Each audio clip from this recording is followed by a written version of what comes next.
Hey guys, so I just got back from a Disney World cruise, as you can tell by my shirt.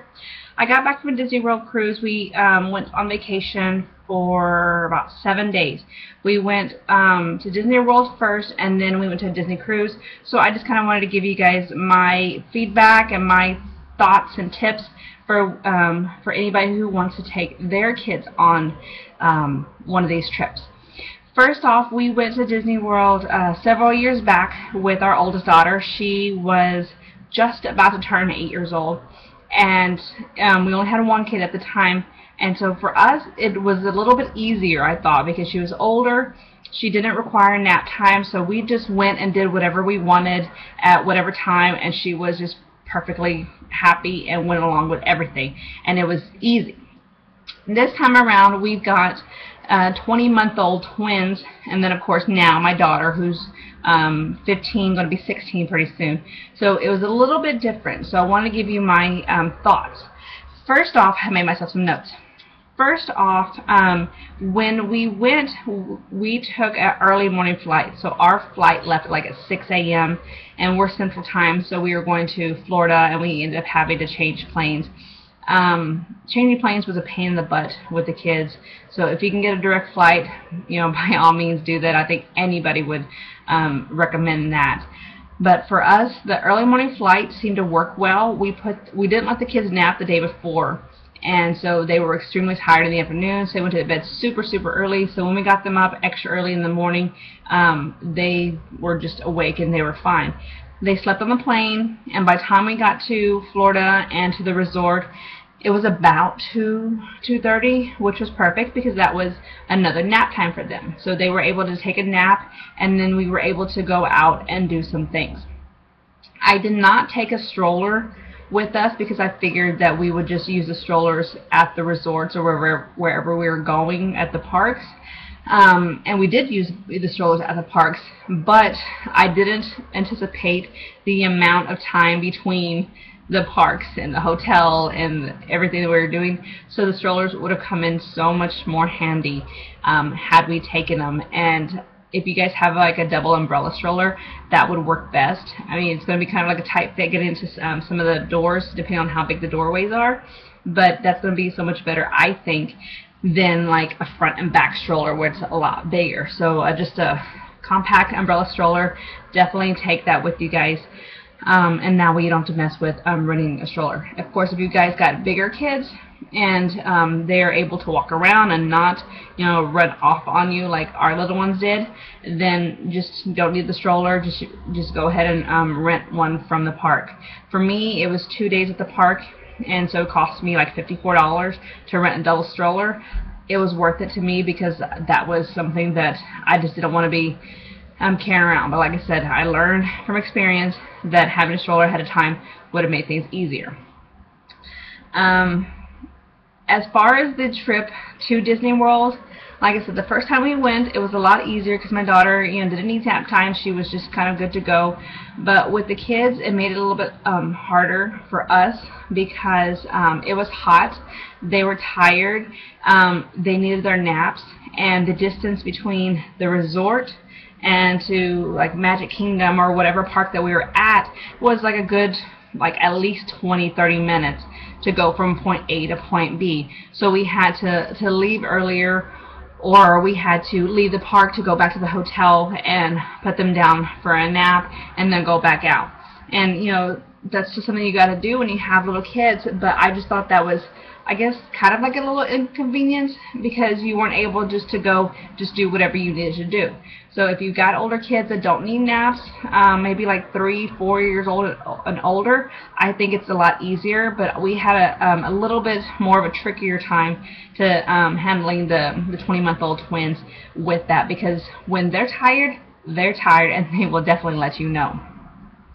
Let's see here. We spent 2 days at Disney World, and then we went to a cruise. Personally, I love the cruise. I loved it better than Disney World for the younger ones, because you're on one big ship, and if you're going to go from your room to to dinner or back, it's like 2 to 3 minutes. It's super, super fast, super, super easy. And if the kids get fussy at the pool or something, you can just take them down to the room, put them down for a nap, and then take them back up when they wake up. There's just so many activities to do, and it's a lot easier to manage the kids who needs a nap time. We also asked for 2 playpens so that we can put the kids down rather than trying to sleep them with us, which was perfect because they, the host or hostess, which is like the cleaning crew, is what they call them, host or hostess, they came and set them up for us. And when they found diapers in the trash can, they brought us a diaper genie, which was perfect. So we didn't have to worry about that. They, make sure they had that there. And of course, they did our turn down service for our big bed. And then my daughter, my older daughter, her pull-out couch was turn down service for her too every night. So they made her bed for her. And when we were out to dinner, and then in the morning when we left and went to go do our thing, they made her bed for her also. And if there was some kind of mess with the sheets or anything with the playpens, just call them and say, hey, somebody had an accident, and they will come and take care of that for you. So I love that. It was just made it so much easier. We tried to keep the kids from going to the nursery. I was like, oh, we really don't need the nursery very much, but we did keep them in there one night because we went to an adult dinner. And my teenager, she went off and did her thing.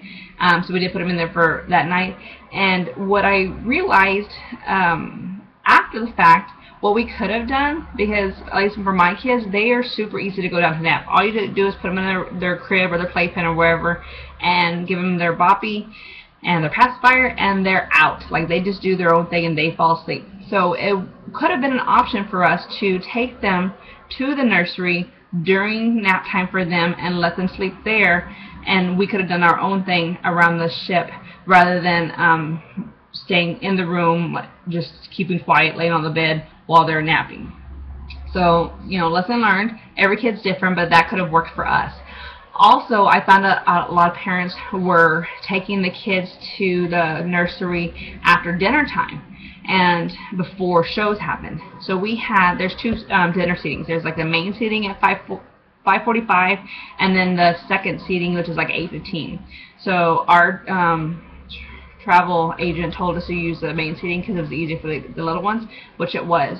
So at 5:45, when we ate, we were done by 7 o'clock. We could have put the kids in there for like another hour after dinner to take a break and just kind of relax for a little bit, let them play with other kids, and then pick them up after an hour and then gone to do some shows, or there were always like some sort of parties or activities with characters at night. So that's an option too.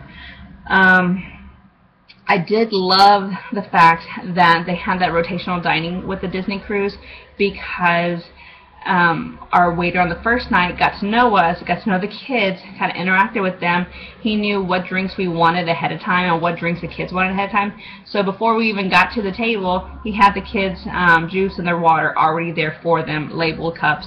So when the kids sat down and they started like grabbing things and wanted their juice, it was there. It was perfect. I loved it. But let's see here.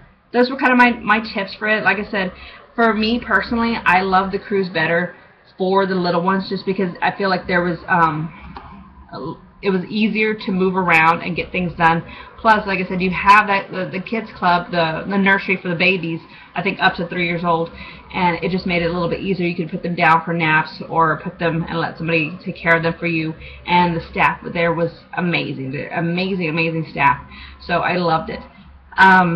For Disney World, like I said, for us, I think next time we go to Disney World, we're going to wait till the twins are at least 4 years old, so that it'll be easier for us to take them around and everything, and they won't be as dependent on nap time, and they're able to be flexible with the schedules.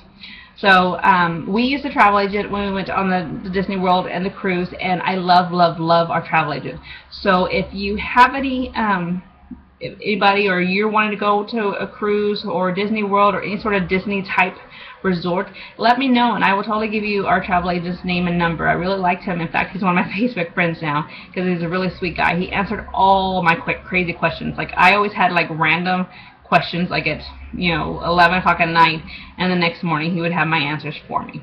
So I loved him.